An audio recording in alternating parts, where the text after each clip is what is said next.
AI ने IT कंपनियों की मजबूत नींव को हिलाकर रख दिया है। दरअसल आर्टिफिशियल इंटेलिजेंस के एक ऑटोमेशन टूल और प्लग इन सिस्टम के आने के चलते दुनिया भर की आईटी कंपनियों के शेयरों में भारी गिरावट देखने को मिल रही है। इसके अलावा कुछ नए स्टार्टअप्स आ रहे हैं जो आईटी कंपनियों के बिजनेस मॉडल पर बड़ी ही जबरदस्त तरीके से प्रहार कर सकते हैं, ऐसा अंदेशा जाहिर किया जा रहा है और इसी की वजह से आईटी शेयरों में ताबड़तोड़ हमने गिरावट देखी है। तो क्या वाकई में आईटी कंपनियों के पस्त शेयर अपने दम पर आगे बढ़ पाएंगे? ये जो डर फैला हुआ है, इसकी जो बुनियादी रीजन है वो सच में रियलिस्टिक है, ओवरब्लोन है जो फियर है, या फिर कारण कुछ और है? आज हम समझने की कोशिश करेंगे आईटी में फैले इस पूरे डर की असली वास्तविकता को। मेरे साथ होंगे खास मेहमान। सबसे पहले ये रिपोर्ट देखिए।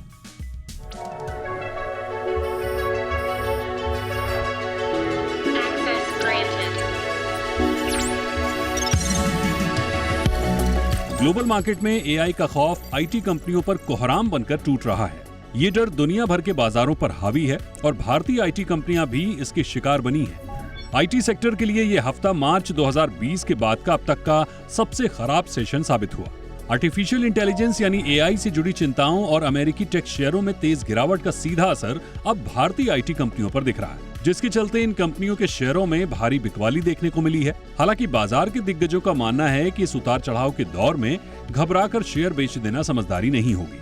लंबी अवधि के निवेशकों को सोच समझकर फैसला लेना चाहिए, क्योंकि ऐसे समय में जल्दबाजी नुकसान बढ़ा सकती है। भारत का $250 बिलियन की वैल्यू वाला आईटी सेक्टर बेहद कठिन दौर से गुजर रहा है। आंकड़ों के मुताबिक पिछले 8 कारोबारी सत्रों में निवेशकों के करीब 6 लाख करोड़ रुपए स्वाहा हो चुके हैं। तो चलिए बीते 5 कारोबारी सत्र का लेखा जोखा आपके सामने रखते हैं। देश की दिग्गज आईटी कंपनी टीसीएस की बात करें तो यहाँ 5 ट्रेडिंग सेशन में करीब 12% की गिरावट देखी गई। इसके अलावा इन्फोसिस में 15% की गिरावट, एचसीएल टेक में 12%, विप्रो और टेक महिंद्रा में 9.5% की भारी गिरावट दर्ज हुई।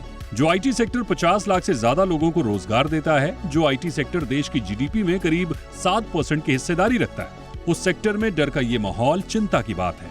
आप में से बहुत सारे लोग इंजीनियरिंग की फील्ड में होंगे या आपके परिवार के सदस्य इससे जुड़े होंगे, इसलिए आपको हमारा ये विश्लेषण आज ध्यान से देखना और समझना चाहिए। तो चलिए ये भी समझने की कोशिश करते हैं कि आखिरकार क्यों खौफ में है आईटी सेक्टर। एआई के डर से दुनिया भर के आईटी शेयर दबाव में दिख रहे हैं। बता दें कि इस बड़ी गिरावट की एकमात्र वजह आर्टिफिशियल इंटेलिजेंस का एक नया टूल है। अमेरिकी एआई कंपनी एंथ्रोपिक ने पिछले दिनों क्लाउड कोवर्क नाम का एक नया टूल लॉन्च किया। ये टूल कई तरह के ऐसे काम कर सकता है जो अभी तक आईटी कंपनियां करती हैं। आपको बता दें कि क्लाउड कोवर्क फाइल पढ़ सकता है, डॉक्यूमेंट ड्राफ्ट कर सकता है, कॉन्ट्रैक्ट रिव्यू कर सकता है, कंप्लायंस देख सकता है, यानी लीगल, फाइनेंशियल, सेल्स और मार्केटिंग से जुड़े काम ये टूल बिना किसी इंसानी दखल के कर सकता है। ये वो काम है जिनकी वजह से भारतीय आईटी कंपनियों को प्रोजेक्ट मिलते थे। चिंता तो ये भी जताई जा रही है कि एआई कुछ समय बाद आईटी कंपनियों की जगह भी ले सकता है। सोचिए, जब इस तरह की आशंका किसी सेक्टर को लेकर होगी तो निवेशकों पर इसका प्रभाव पड़ना स्वाभाविक है। हाँ, खुद अगर आईटी कंपनियां एआई बेस्ड मॉडल अपनाती हैं तो यह खतरा इन कंपनियों के लिए अवसर के तौर पर तब्दील हो सकता है। ब्यूरो रिपोर्ट, जी मीडिया।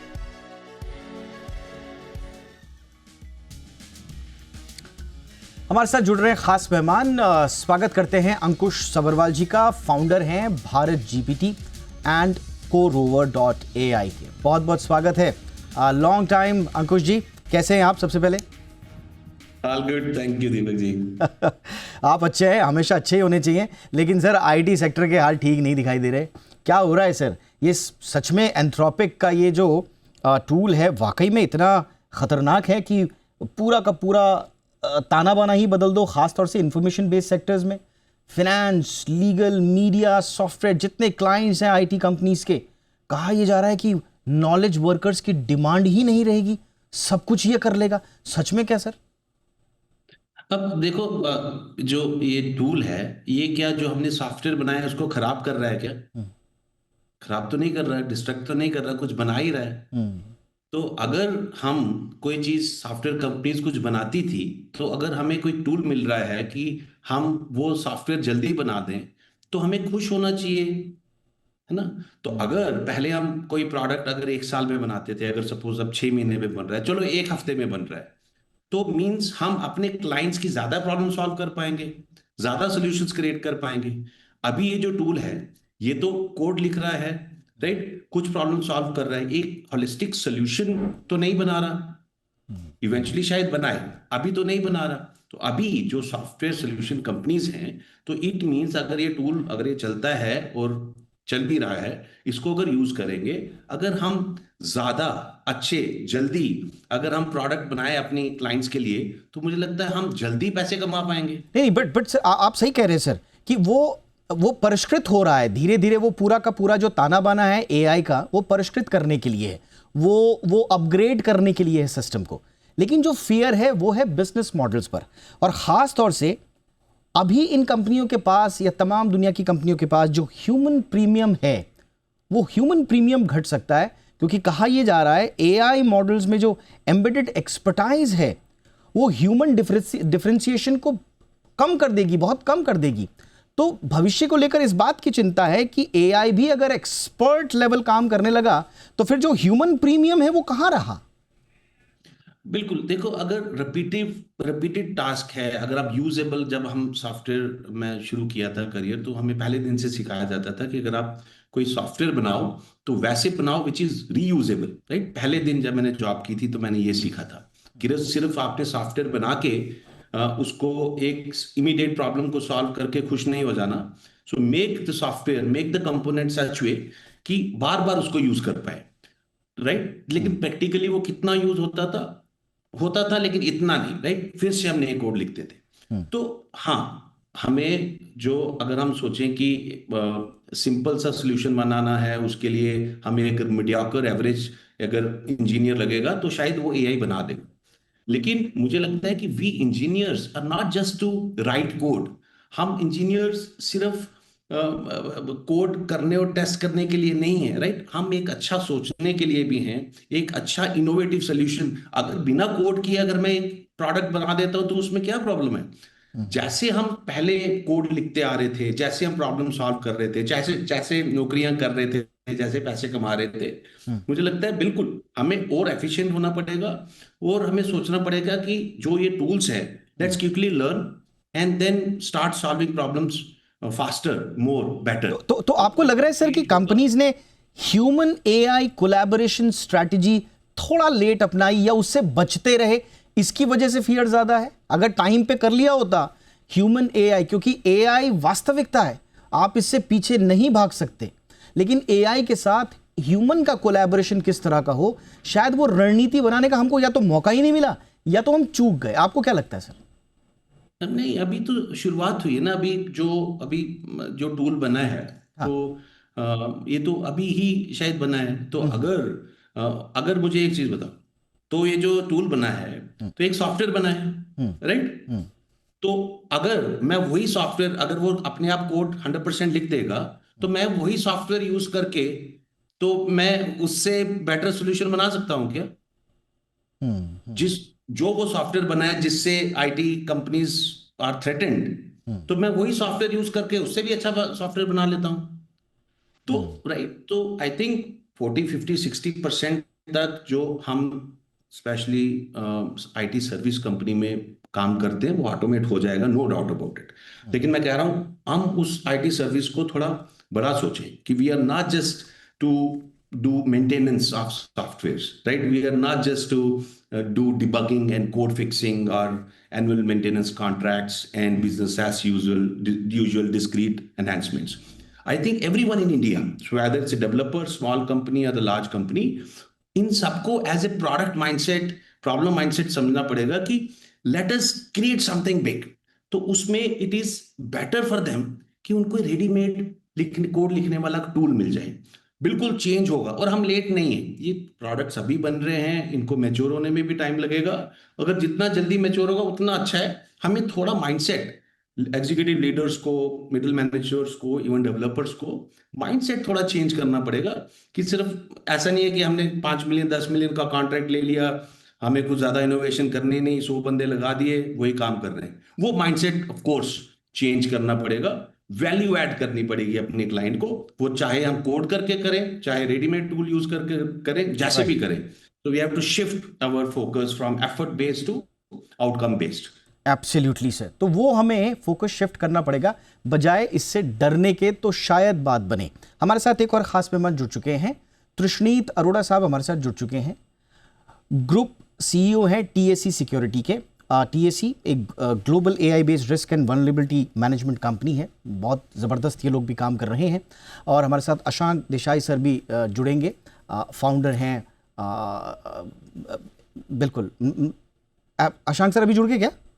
ऑल राइट, ठीक है, हमारे साथ अशांक सर भी जुड़ चुके हैं, चेयरमैन एंड फाउंडर नैस्कॉम और सीईओ और फाउंडर मैस्टेक लिमिटेड के। आप भी आईटी सेक्टर में देश का बहुत बड़ा एक स्तंभ रहे हैं और बहुत बड़ा नाम रहे हैं। मैं क्विकली तृष्णी अरोड़ा जी आपके पास आना चाहूँगा। पहले तो हमें बताइए सर कि टीएसी के कामकाज पर तो कोई असर नहीं है? ये जो पूरी दुनिया में जो चिंता का माहौल बना हुआ है कि एआई के आने से आईटी सर्विस कंपनीज का हालत खराब हो जाएगा, ऐसा कोई फियर आप लोगों के कामकाज पर कोई असर सर? आई थिंक हमें तो 100% इम्पैक्ट है, बिकॉज एज कंपनी ग्रोज, कोई कंपनी एआई इनोवेशन लेके आ रही है या टेक इनोवेशन हो रही है तो उसमें रिस्क बढ़ रहा है, तो हम रिस्क को ही मिटिगेट करते हैं, हमारा वो रोल है। तो हमारा तो 100% इम्पैक्ट है कि हम ग्रो करेंगे। हाँ, सो ये हमारे लिए इम्पैक्ट है। Good. So the real problem exist के जो लेगेसी आईटी कंपनीज है इंडिया की, वो हमें समझना पड़ेगा। वो करती थी पहले, यहाँ का ह्यूमन रिसोर्स वेस्टर्न कंट्रीज के कंपनीज को देती थी, लार्ज स्मॉल गवर्नमेंट्स को, और जो रिसोर्स वहां पे $100,000 या $200,000 में होता था, they used to sell it for $40,000 $50,000 annually, and उसको यहाँ पे एम्प्लॉय करते थे $20,000 के लिए और मे बी $10,000 के लिए, राइट? सो उन्होंने कभी इनोवेशन पे फोकस नहीं किया। This is called a body shopping. तो ये कुछ होता रहा, राइट? सो एआई अभी नहीं आया है। मैं सुन रहा था एआई के अभी टूल नहीं बना है। एआई इज बज सिंस 2016। हमने 2018 में AI based risk platform launch किया था। और एआई आज का नहीं है, एआई पुराना है। हम इंडिया बट जो पीछे चल रहा है ये जो इसमें। एंथ्रोपिक ने प्लगइन्स जोड़े हैं, ये तो ऑलरेडी जोड़ दिए ना अब जी। हाँ, तो प्लगइन्स तो जुड़ गए हैं जो, और वो प्लगइन जुड़े हैं जो लीगल कॉन्ट्रैक्ट्स, मार्केटिंग कंटेंट, ये तमाम काम कर सकते हैं, भविष्य में करेंगे। अभी स्टार्ट नहीं हो रहा है, भविष्य में करेंगे। तो फियर ये है सर? एब्सोल्युटली फेयर नहीं है ये सर, ये 100% एग्जिस्टिंग प्रॉब्लम नहीं है, ये एग्जिस्टिंग सिचुएशन है। Okay. एक तो होता है हम उसको प्रॉब्लम बोलते हैं कि प्रॉब्लम उसको बोलते हैं जो चीज सॉल्व हो सके। ये हमें ये सिचुएशन है, हम इसे सिचुएशन से निकलना है। सिचुएशन से निकलने का एक ही जरिया है कि हम इससे आगे चलें। आगे चलने के लिए हमें वो माइंडसेट नहीं है। अगर वो माइंडसेट होता तो 2016 से एआई बज है, लेगेसी आईटी कंपनीज इंडिया की इनोवेट करती, जो इन्होंने नहीं किया। सो इसलिए आज आप देख लो स्टॉक्स आर डाउन, राइट? सो इस वजह से आईटी स्टॉक्स डाउन है, बिकॉज ये बहुत बड़ा हिट आने वाला है। पहले क्या होता था कि एक मैंने जैसे समझाया कि हम आईटी रिसोर्स यहाँ पे हायर करते थे, उसको थोड़ा अफोर्डेबल यूएस को या वेस्टर्न यूरोपियन कंट्रीज को बेचते थे, और वो आगे उनको कॉस्ट सेव करते थे। अब चैट जीपीटी यहाँ पे भी उतने का ही है, वहां पे भी उतने का ही है, right? Yes, though they cannot take the decision, there are some of the roles which AI cannot replace, but 100% AI is impacting. This is a situation, this is not a problem, this is 100% a big situation for us, right? We are in a crisis. So ये IT sector का, India IT sector का current state है, जो हमें Yes. Analyst के हमें समझना चाहिए। एब्सोल्युटली। फ्यूचर की लड़ाई शायद इस बात पर हो कि एआई एजेंट्स को कौन कंट्रोल करेगा, इस बात का फियर भी अब है और इसकी दिशा में अब काम। बट ये कितना वास्तविक है? क्योंकि मैं एक बयान पढ़ रहा था अमेजॉन वेब सर्विसेज के सीईओ मैट गार्मिन का। वो ये कह रहे हैं कि एआई से जुड़े सॉफ्टवेयर स्लोडाउन के फियर्स ओवरब्लोन है, इतना ज़्यादा नहीं है। मार्केट में जो एआई की वजह से जो सास कंपनियों पर जो पैनिक है, वो काफ़ी बढ़ा चढ़ा कर दिखाया जा रहा है। अशांक सर, आपको क्या लगता है, ये फियर रियल है या फिर ये बढ़ा चढ़ाकर एग्जैजरेटेड है सर? देखिए, मैं 40 बरस से ये इंडस्ट्री में हूँ। हमने एक नहीं 5-6 रिवॉल्यूशन देखे हैं, और हर एक रिवॉल्यूशन में आईटी इंडस्ट्री ऑफ इंडिया का क्या होगा, ऐसी बात हो रही थी टीवी पे और जर्नलिस्ट पे। और हर एक टाइम में इंडियन आईटी इंडस्ट्री, आप कुछ भी बोले उनको, आईटी इंडस्ट्री का जो मैनेजमेंट है वो मल्टीनेशनल मैनेजमेंट है, 40 बरस का उसका एक्सपीरियंस है फॉर्च्यून 500 कंपनी से काम करने का। उनका जो डेप्थ है मैनेजमेंट का, उसको आप डिस्काउंट नहीं कर सकते हैं। तो हमने ऐसी, पहले आई थी यूनिक्स वेव, सबने बोला अभी यूनिक्स है, अभी क्या होगा, Y2K आ गया, पीपीओ आ गया, फिर क्लाउड आ गया, सबने बोला अभी क्लाउड पे जाने वाला है, अभी तो कुछ ऑन प्रीमाइस काम ही नहीं होगा, कैसे करेंगे इम्प्लीमेंट SAP और ERP।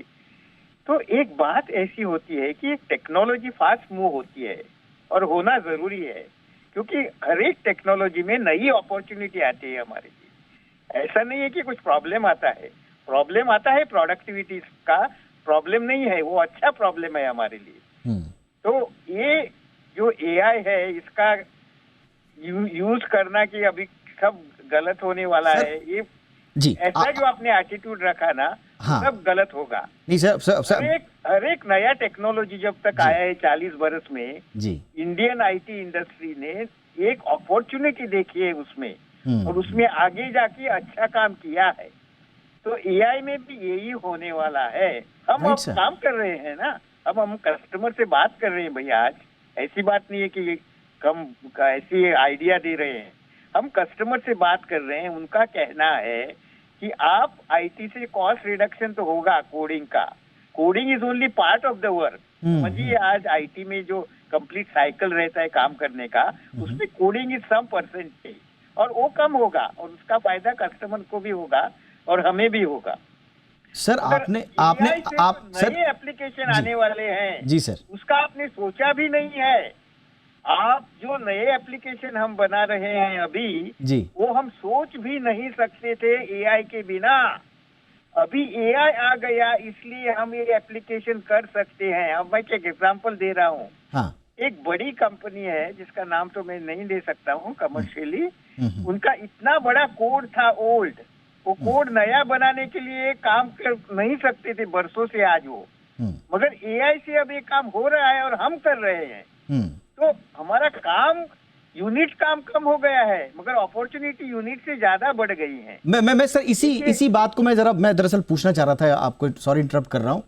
ये जो इन्वेस्टर्स का जो भी है, इसको ओवर रिएक्शन बोलिए या जो भी रिएक्शन बोलिए, वर्सेस लॉन्ग टर्म अपॉर्चुनिटी, आपने बहुत अच्छे से बताया। पिछले 4 दशक का आपका अनुभव और आपने जो डिसरप्शंस अपने जीवन में देखे हैं, उसके बाद आईटी सेक्टर हमेशा एक चमकते हुए सितारे के रूप में उभरा है, वो डूबा नहीं। तो अभी भी लेकिन समझ में ये नहीं आ रहा सर कि जब हमारे पास 4 दशकों का इतना बड़ा एक्सपीरियंस है, उसके बावजूद एंथ्रोपिक के आने से, या एक और टूल में देख रहा था जो कि आ रहा है, जो कि मेरे ख्याल से इन्वेस्टर और ब्रोकरेजेस हाउसेस के लिए बड़ा खतरनाक बताया जा रहा है, जो इन्वेस्टमेंट एडवाइस भी करेगा। तो इस तरह के टेक्नोलॉजीज के आने से इतना फियर क्यों सर? वो ऑप्टिमिज्म क्यों नहीं है? इंडियन आईटी स्टॉक्स में 50 billion market sir, market cap wipe out हो गया। तो क्या इतनी छोटी बात लोगों को समझ में नहीं आ रही है? देखिए, स्टॉक मार्केट का जो रिएक्शन रहता है वो दोनों साइड से रहता है। जब भी कोई पॉजिटिव बात आए तो वो प्रोजेक्शन भी जरा ओवर रिएक्शन भी होता है और हो सकता है। तो स्टॉक मार्केट की बात इम्पोर्टेंट है, मगर आपको ये भी ध्यान रखना चाहिए कि ये एक मूड रहता है और क्विक रिएक्शन रहता है। वो सेटल कभी होगा ये देखने के लिए आपको थोड़ा टाइम देखने के बाद बात करनी चाहिए।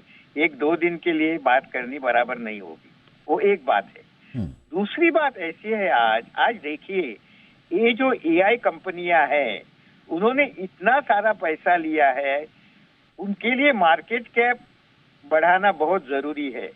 तो उनके लिए ये भी जरूरी है कि उनका जो कोई नया प्रोडक्ट हो उसको ओवर हाइप करना उनके लिए बहुत ही जरूरी है। आप खाली अपनी इंडियन एंगल से मत देखिए, आप देखिए जो आप बात कर रहे हैं उनके लिए क्या इम्पोर्टेंट है कि एक ओवर हाइप करना उनका टूल। हमारी कंपनी ने मास्टेक में हमने इवेल्युएट किया है, बाय द वे। हम आइडिया नहीं बोल रहे हैं, हम ग्राउंड लेवल पे बात कर रहे हैं। हमने इवेल्युएट किया है और हमने इम्पैक्ट कितना होगा वो भी देख रहा है उसका हमारे बिजनेस पे। हमें इसका कुछ डर नहीं है। मैं जैसे बोल रहा हूँ आपको, प्रोडक्टिविटी इंप्रूव होगा, बात नहीं कर रहा हूँ मैं कि कुछ कम नहीं होगा, चैलेंजेस होंगे, मगर चैलेंजेस जो शॉर्ट टर्म में आएंगे उसके बेनिफिट जो अपॉर्चुनिटीज होंगे वो थोड़ी मीडियम टर्म में आएंगे। Overall benefit will be still positive. आज प्रोडक्टिविटी जब भी इम्प्रूव हुई है आईटी इंडस्ट्री में, मैं जब प्रोग्रामिंग करता था 40 वर्ष के बाद, मुझे 2 दिन लगते थे प्रोग्राम लिखने के लिए। आज 10 सेकंड लगते हैं। इसका मतलब ऐसा नहीं है कि प्रोग्रामर 1000 टाइम कम हो गए जी, प्रोग्रामर तो 1000 टाइम ज्यादा हो गए। क्यों? राइट सर, क्योंकि कॉस्ट कम हो गया। राइट सर, यानी कि आप कह रहे हैं सर ज्यादा लोग आईटी यूज करते हैं जी सर, तो यानी कॉस्ट कम होगा और आईटी का यूज ज्यादा बढ़ेगा। यानी कि आप कह रहे हैं सर कि मार्केट ने एआई थ्रेट को एक तरह से बढ़ा चढ़ा कर दिखाया है और ये शॉर्ट टर्म हो सकता है लेकिन लॉन्ग टर्म अपॉर्चुनिटी हमेशा बनी रहेगी। अंकुश भी संभवतः इसी बात की तरफ इशारा कर रहे थे। बट अंकुश, एक चीज मुझे बताइए, जो टैलेंट ऑफ द डे है उनका क्या सर? भविष्य में शायद भविष्य के टैलेंट के लिए, भविष्य की कंपनीज के लिए, या आज ही जो कंपनीज हैं वो अपग्रेड होके भविष्य में उनके लिए एक न्यू नॉर्मल होंगी ये सारी चीजें। ये जितना भी अबंडेंस है या जितना भी नई टेक्नोलॉजी है, ये सब कुछ उनके लिए न्यू नॉर्मल होगा। बट स्टेक पर है टैलेंट ऑफ द डे। उसके सामने ये चुनौती है कि मैं अपने आप को अपग्रेड भी करूं तो किस लेवल तक करूं, किस एक्सटेंट तक करूं। तो संभवतः मेरे मन में भी एक फियर आ रहा है कि मैं अपने आप को अपस्किल कर दूं, नया कोर्स ले लूं, नए प्रोग्राम में एनरोल हो जाऊं। लेकिन जिस तेजी से डिसरप्शन हो रहा है, मेरी लाख कोशिशों के बावजूद मैं पीछे रह जाऊंगा। तो what about talent of the day, Ankush? मुझे लगता है कि मैं थोड़ा अलग सोचता हूं। मुझे लगता है कि सारे डिस्ट्रैक्टेड हैं, राइट जी। तो नई नई इंफॉर्मेशन, नए नए टूल्स, मुझे लगता है कि अब थोड़ा जीतना, सक्सेस थोड़ा इजी है। मुझे तो कई बार लगता है कि कंपटीशन ही नहीं है, क्योंकि competition is so much distracted. मुझे ये नहीं समझ आता कि जो कंपनीज हैं, why they are launching every week, every month a new product. मतलब उन्होंने जो पहला प्रोडक्ट था इतना एफिशिएंट कर लिया कि आप दूसरा प्रोडक्ट लॉन्च कर रहे हैं। मैं हमेशा बोलता हूं कि एग्रीकल्चर इतनी, I think that is one of the first industries in the human Mankind. उसकी प्रॉब्लम्स हमने सारी सॉल्व कर ली क्या? कलेक्टिव विजडम के साथ। और इतनी पूरे देश भर, दुनिया भर में इतने एग्रीकल्चरिस्ट हैं, PhDs in industry and NGOs and the government, everyone is trying. हमने क्या सारी प्रॉब्लम सॉल्व कर ली? अगर मैं एक टूल करता हूं, अगले महीने एक और नया प्रोडक्ट लॉन्च हो रहा है। तो मुझे लगता है कि इससे डरने की जरूरत नहीं है। सब लोग डरे हुए हैं, तो सक्सेसफुल होना इजी है कि आप डरो मत। नई नई चीजें रोज सीखने की जरूरत नहीं है। Pick up your field, be the best, right? Be the best in the field which you pick up. तो फोकस यही होना चाहिए कि ये नहीं है कि मुझे एक प्रोग्रामिंग लैंग्वेज आ गई तो आई एम बेस्ट। नहीं, दिक्कत ये हो रही है अंकुश जी, आपने बहुत सही कहा, सही बात बोली आपने कि B the best in your field. Problem ये आ रही है अंकुश जी कि जिस फील्ड में मैं हूं, मैं उसके बारे में सोचता हूं तो ये फील्ड ही इररेलेवेंट हो रहा है। या मैं अगर आपका आज अगर मैं अपना फील्ड भी चेंज करता हूं, वो फील्ड 6 महीने बाद, 1 साल बाद रेलेवेंट रहेगा या नहीं रहेगा, इस बात का फियर है। ऑल्ट्रिस्ट जिसकी मैं बात कर रहा था, ऑल्ट्रिस्ट जो फिनटेक कंपनी है, छोटी कंपनी है, स्टार्टअप कंपनी है, वो जेनरेटिव एआई से इन्वेस्टमेंट एडवाइजरी को बेहतर बनाने की बात कर रही है। आप देख लीजिए, फिनटेक डिसरप्शन शुरू हो गया है। अब जो काम इंसान का है एडवाइजरी देना, वो काम अगर जेनरेटिव एआई से हो रहा है, तो जितने फिनटेक सर्विसेज में आप नया एक्सप्लोर करने जा रहे हैं, उनके लिए तो सर कब ये फील्ड इररेलेवेंट हो जाए, वी डोंट नो।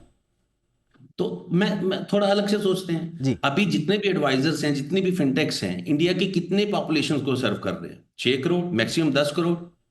130 से 140 करोड़ को तो नहीं कर रहे ना।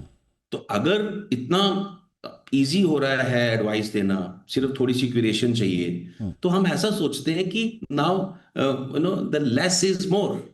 सस्ता अगर सर्विस करें और सब लोगों को दें, राइट? पूरा एआई में डिपेंडेंट शायद नहीं, 99.9% ही अगर एक्यूरेसी है, तो 0.1% तो AI is not always correct, तो 0.1% तो गैप रह जाएगा। तो अगर एफिशिएंसी बढ़ रही है, टूल्स बढ़ रहे हैं, उससे ये ना सोचें कि हमारा काम कोई और ले लेगा। तो let us help more people. Let us help. All right, all right, So all I right. think Yes, let sir. us expand our horizons. Absolutely. Nothing to worry. Yes sir, all right sir. बहुत बहुत important ये समझना पड़ेगा, क्योंकि तृष्णीत, आप और आपकी company तो फ्यूचर के रिस्क एसेस करते हैं, उनके बारे में आज आगाह करते हैं। ये भी समझना होगा कि ये जो कुछ भी हो रहा है इसमें हमारे लिए सीख क्या है। क्या ऐसा आईटी कंपनीज ने नहीं किया जो उनको करना चाहिए था? लेगेसी स्ट्रेंथ पे क्या हमने ओवर कॉन्फिडेंस दिखाया? हमने स्किल अपग्रेडेशन में कमी की? हम रिस्क लेने से बचते रहे? अंकुश के साथ जो मैं बातें कर रहा था कि आपने ह्यूमन एआई कोलैबोरेशन स्ट्रैटेजी में पीछे रह गए। क्या ऐसा हुआ कि आज वैल्यूएशन के स्तर पर कम से कम एक नेगेटिव सेंटिमेंट झेल रही हैं आईटी कंपनीज? नहीं, आपका दीपक जी बिल्कुल पॉइंट बिल्कुल वैलिड है। मैं करंट स्टेट से आपको समझा देता हूँ हमने क्या गलतियां की हैं। कि हमें, अगर हम बता रहे हैं कि हम 5 रेवोल्यूशन हमने देखे आईटी इंडस्ट्री में, .com के बाद भी और बहुत देखे।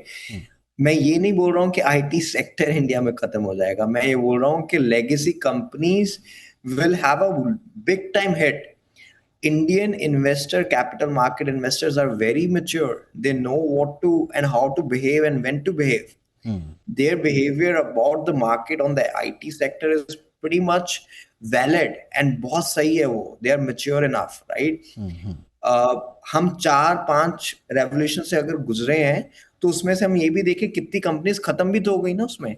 वही कंपनी बची जिसने रेवोल्यूशन को एक्सेप्ट किया, जो रेवोल्यूशन और इनोवेशन पे पहले ही काम कर रहे थे।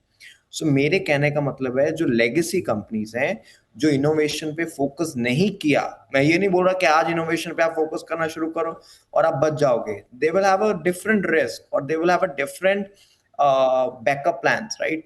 बट जो फोकस जिन्होंने पहले ही कर रखा है उनको कोई थ्रेट ही नहीं है, राइट? लेकिन बहुत सारी नई आईटी कंपनीज, एआई कंपनीज या सैस कंपनीज इंडिया में से ही निकलेंगी जो ग्लोबल कंपनीज बनेंगी और जो ये प्रॉब्लम को सॉल्यूशन प्रोवाइड करेंगे। लेगेसी कंपनीज को definitely they will have a hit as I am saying, लेकिन इसमें से आईटी सेक्टर नहीं खत्म होगा इंडिया का। आज भी सबसे बड़ा IT man power globally Indian है। वो नहीं कभी खत्म हो सकता, ना आज खत्म होगा, ना 10 साल बाद खत्म होगा, ना 40 साल बाद खत्म होगा। आईटी सेक्टर इंडिया का नहीं खत्म होगा। नई कंपनीज उभरेंगी, पुरानी कंपनीज खत्म होंगी। वो तो डेफिनेटली दुनिया का दस्तूर है। पिछला खत्म होगा तभी अगले को जगह मिलेगी। तो ये डेफिनेटली होने वाला है। Right sir, right. लेकिन हम ये नहीं बोल सकते कि भी जो हम अभी ये एआई नया है, हम इस पे काम करेंगे, फिर हम इसको कैचअप करेंगे। हम ये बस है, बस एक बार निकल जाती है तो दोबारा जो दूसरी बस आती है तो वो डिफरेंट, उसमें टाइम डिफरेंस हो जाता है, तो वो अगले वाला बंदा आगे निकल जाता है। और इस बस में जो एक्सीलेटर लगा हुआ है वो अल्ट्रा स्पीड वाला है। ये आपको अलग अलग स्टॉप पे रुककर आपका वेट नहीं करने वाली है। ये बुलेट ट्रेन की रफ्तार से भी आगे बढ़ रहा है, इसलिए मिस हो गया तो समझ लीजिए बहुत कुछ मिस हो जाएगा। अशांक सर क्विकली सर, या सॉरी मैं इंटरप्ट कर रहा हूं आपको। अशांक सर आपके पास आ रहा हूं सर, क्विकली सर, अब आगे क्या? सॉफ्टवेयर कंपनीज, सॉफ्टवेयर इंडस्ट्री पर लगातार एंथ्रोपिक, ओपन एआई ये लगातार प्रेशर डाल रहे हैं सर, नए एजेंट्स प्रेशर डाल रहे हैं। एआई फर्म्स को अभी तक तो कॉम्पिटिटर के रूप में शायद नहीं लिया गया उतने एग्रेसिवली, लेकिन अब आगे सॉफ्टवेयर कंपनीज का भविष्य क्या? देखिए, there are 2 types of companies. एक सॉफ्टवेयर कंपनीज रहते हैं, एक सॉफ्टवेयर सर्विसेज कंपनी रहती है। आप सॉफ्टवेयर कंपनी जो प्रोडक्ट बनाती है वो प्रोडक्ट सेल करते हैं। अभी ऑरेकल देखिए, माइक्रोसॉफ्ट देखिए, ये सब प्रोडक्ट कंपनियां हैं। हमारी मास्टेक ने भी मेजेस्को करके कंपनी है जो बनाई, one of the top first product company from India, got listed in Nasdaq insurance की। उनका बिजनेस अलग है। और सॉफ्टवेयर सर्विसेज कंपनी मास्टेक हो या बाकी सारी कंपनियां जो है आप बात कर रहे हैं, उनका बिजनेस अलग है। सॉफ्टवेयर सर्विस कंपनियां एआई का यूज करेगी कोडिंग में और कॉस्ट कम करेगी, उसका फायदा उनको होगा, कस्टमर्स को होगा, भी उनको भी होगा, वो शेयर करेंगे। दूसरी बात यह है कि एआई में नई अपॉर्चुनिटियां आएंगी, जो मैंने बात की पहले भी, उससे मार्केट उससे भी बड़ा होगा जब से आज हुआ है। आप एक छोटी सी बात कीजिए, कभी आपने सोचा, आपने अभी बात की कि कॉस्ट कम होने से ज्यादा लोग को बिजनेस बेनिफिट हो सकता है। जी देखिए, आज जो अभी मैं एक लॉयर से बात कर रहा था, मैं अमेरिका से आया हूँ थोड़े दिन पहले। जी सर। उन्होंने एक बात मुझे ऐसी की, वो बोले कि लॉयर का कॉस्ट कम होगा, जरूर हाँ बहुत कम होगा, क्योंकि बहुत सारा काम ऑटोमेट होगा। हाँ। मगर आप सोचिए, आज अमेरिका में middle class family can not afford a lawyer, क्योंकि कॉस्ट इतना बड़ा है। अच्छा। वो बोल रहा था कि अभी ऐसे होगा, even a middle class person can afford for their pension and tax benefit a Okay. Very high lawyer. तो अभी देखिए, काम तो बढ़ जाएगा उनका, हाँ जी हाँ जी हाँ जी। मगर वो काम इतना एफिशिएंट करेंगे कि उसका कॉस्ट कम हो जाएगा। जी। और बहुत सारी जनता नहीं, सर आप बहुत अच्छे से बता रहे हैं। सॉल्यूशन के मोर्चे पर सर हमें कोई शक नहीं है कि सॉल्यूशन तो बढ़ेंगे ही, लोगों की सहूलियतें बढ़ेंगी, कॉस्ट इफेक्ट, ये सब कुछ होगा सर। मेरा जो बिजनेस मॉडल को लेकर आईटी कंपनीज का है, मेरा उससे आशय था सर। अब जो एआई मॉडल बिल्डर्स थे कल छोटे छोटे, आज वो डायरेक्ट सॉफ्टवेयर लेयर में उतर रहे हैं सर। वो काम पकड़ रहे हैं जो आप लोग करते आए हैं सर। तो क्या आप उसके लिए तैयार हैं? नहीं, देखिए, ये जो सॉफ्टवेयर सर्विसेज का जो काम होता है जी।